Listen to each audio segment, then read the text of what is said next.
Hi guys, Gitsekabor here with the Warhammer Fantasy Battle Report. So today is a mighty grudge match between two dwarf forces actually. So in front of you at the moment we have the army led by Engineer, and got two units of 10 Thunderers, Daemon Slayer, a unit of 7 Miners. I know there's meant to be 10 in a unit, but I don't actually have 10, so I'm fielding them as a unit of 7. Here we have a Gyro Bomber and a Cannon.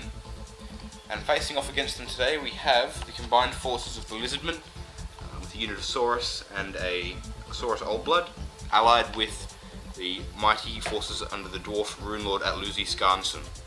And here we have the Runelord with Master Rune of Balance, which won't really affect too much in this battle, and I think Grungy and a whole bunch of armor runes that make him really tough.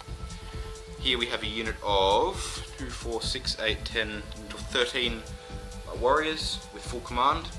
Behind the Runelord here we have a unit of 14 warriors with great weapons and full command, and here we have a unit of 10 Longbeards. And the story is, of course, that the engineers have stolen some of the Lizardmen's gold to build some of their great war weapons, and the Lizardmen are marching to war and have called upon the oath-sworn aid of the Runelord over here. So, I'll come back to you and we'll see how things are after deployment. And here's the table at the top of turn 1, just after deployment. So the Engineer and the long range dwarfs, they won the roll-off for deploying first. So back here we have the Cannon and the Engineer, nice and close to get all the engineering benefits. 2 units of Thunderers at the front, ready to lay down some fire on the opposing army. The Daemon Slayer over here, who's planning on getting in maybe some flank charges, some Death and Glory type shenanigans. And over here, hidden behind this hill, is the Gyro Bomber. And of course the Miners are off the table, and they'll come in later in the game from a random table edge. And already against them we have this unit of warriors over here, hoping to come up the side here and do some damage. And then we have the 3 main units here. We've got the Pain Buffs with Saurus Old Blood and 14 Saurus. Then we have 10 Longbeards ready to give some benefits to this unit here, which is, I guess, the Dwarf Pain Buffs, Runelord with 14 Great Weapon warriors. And of course the Engineers will get the +1 for deployment for initiative, so they get 3, and as you can see here it's 3 and a 5. So the Runelord and the Lizardmen will go first. We'll see you all after the movement phase. And here we are at the top of the Engineering Dwarfs turn 1. So first round here, everyone marched forward and then ran, and that was about all I've done, trying to get as close to the enemy as possible. So everyone's moved up, and now it's on to the Engineering Dwarfs turn 1. So I'll see you at the top of turn 2. And here we are at the top of the Runelord's Dwarfs turn 2. So in this turn, not an awful lot happened in terms of movement. The Gyro Bomber, of course, did a bombing run from back here across there and wiped out a whole bunch of Saurus, and the Daemon Slayer, who should be facing that way, failed the charge. And in terms of shooting, however, it was brutal. The Gyro Bomber, as I just said, took out I think 9 Saurus warriors overall. The Thunderers took out 3 warriors with great weapons, and these Thunderers didn't actually do any damage whatsoever. The Cannon, however, took out I think 7 of these warriors over here, which is pretty brutal. The Engineer failed to do anything, and of course, since there were no combats, that pretty much resolved the turn. And I'll be right back with an update at the top of Engineering Dwarfs turn 2. And here we are at the top of the Engineering Dwarves turn 2. So here we started out with a failed charge from the Lizardmen, who against the Thunderers, they only managed to get 6 inches further forward. And another failed charge over here meant that these guys got nowhere near where they wanted to be. And these 2 units instead just moved up. And that's about all that happened for this turn.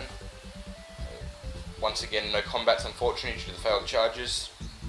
So not an awful lot they can do. I'll be back once again at the end of turn 2 for the engineering dwarfs. And here we are at the bottom of the dwarf engineers turn 2.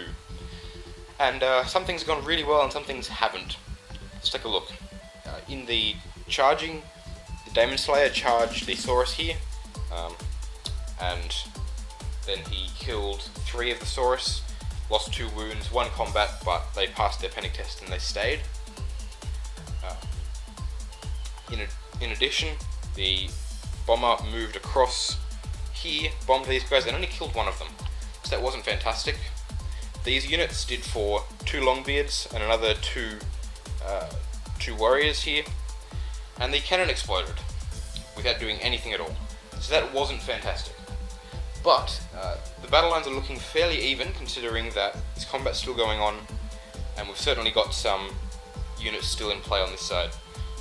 So let's head across to start of turn 3, and I'll come back with the top of turn 3 of the engineers.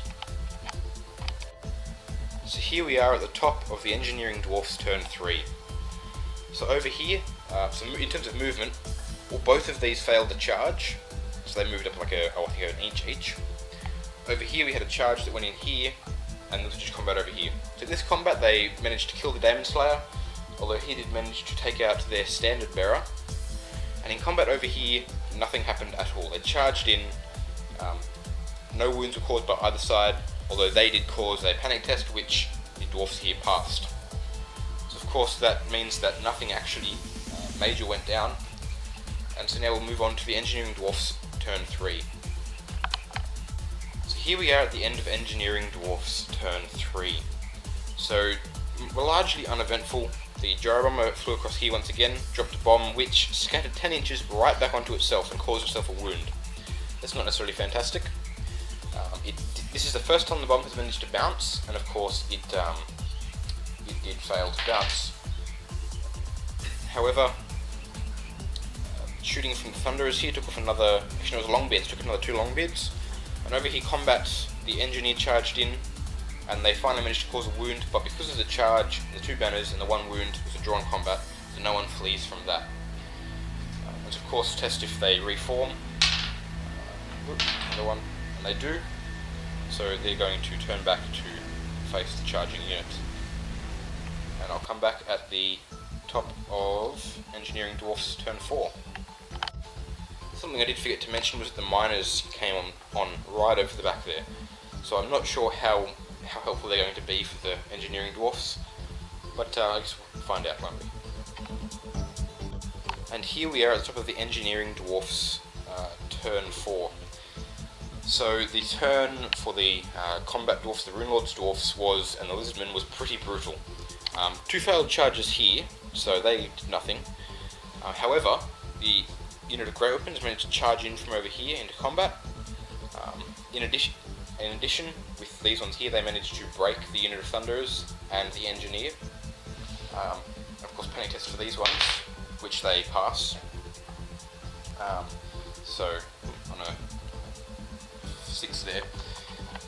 So over here we have so these ones pursued the Engineer, and they're off here, and these ones cut down the Thunderers as they turned to run. And then they reformed there to face the flank of this last unit of Thunderers. So it's not looking too good for the engineering dwarfs, but we'll see how things are at the end of their turn 4.